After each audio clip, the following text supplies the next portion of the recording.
Hi my dear students, welcome back to my class. So today in this class I am going to continue the chapter the fundamental unit of life. So in the last class we discussed about the cell. So cell is and we learned that cell is the fundamental unit of life. Why? Because all the living organisms are made up of the smaller and smaller cells which we can see through the microscope. So students, this is the compound microscope. As you can see in the picture, this is the microscope through which we can identify the cell. So by taking an onion peel, we can observe and we can identify the structure. So these kind of structure we can see through the microscope. Which structure it is? The structure of onion peel.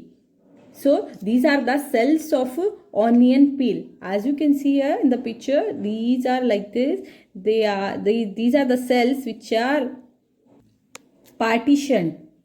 So here in the cell, middle part of the cell is the nucleus and all these are the cells. So by observing this, we can draw it and we understand it very well, isn't it? So they are like this.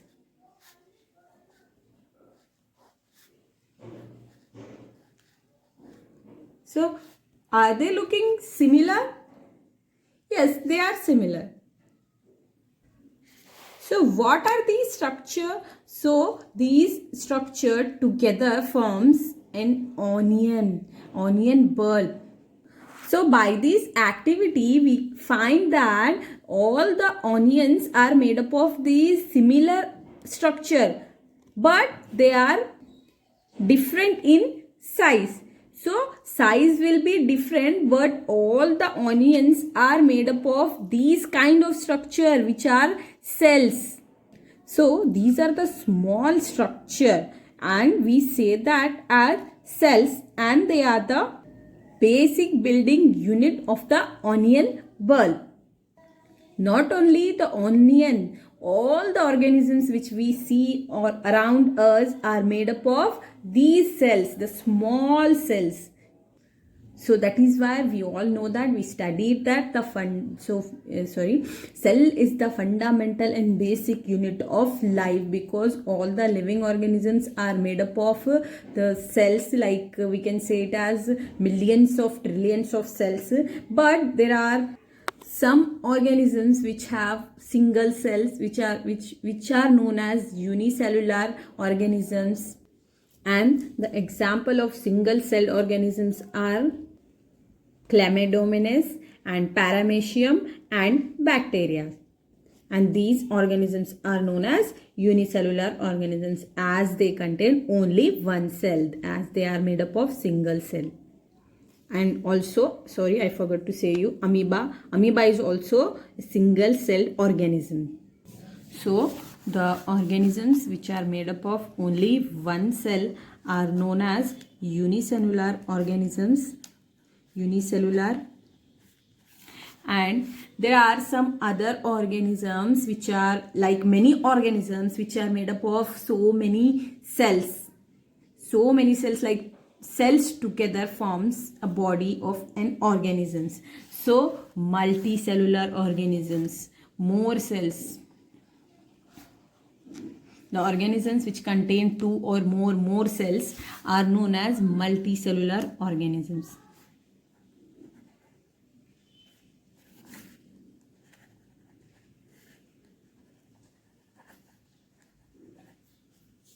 And their examples are like fungi, plants, and animals. And single celled organisms examples, just now I told you, the single celled organisms examples are Paramecium, amoeba, bacteria, etc. etc. And every multicellular organism has come from a single cell. But how? So here we can see that this is only one cell. here one more cell is connected to it, so we can say it like cells divide to produce cells of their own kind. Here you can see this, they has been divided and formed like their own kind, similar है ना. So all cells thus come from pre-existing cells. Like ये एक cell है, इसके cell से और एक cell बनता, देन इससे फिर one more cell will develop. तो ये एक प्री एग्जिस्टिंग सेल है. फर्स्ट सेल जो है ये प्री एग्जिस्टिंग सेल है, इसके सेल से then next cell, then next cell, next cell. That is why we can say it as every multicellular organism has come from a single cell. Understood? But some organisms can also have cells of different kind. As you can see here in the picture, various cells from the human body. So in human body there are different kinds of cell. So this is smooth muscle cell. It is the muscle cell. Then this is blood cell. And here you can see nerve cell. ये यहाँ पर मतलब ये चले गया, print नहीं हुआ सही से.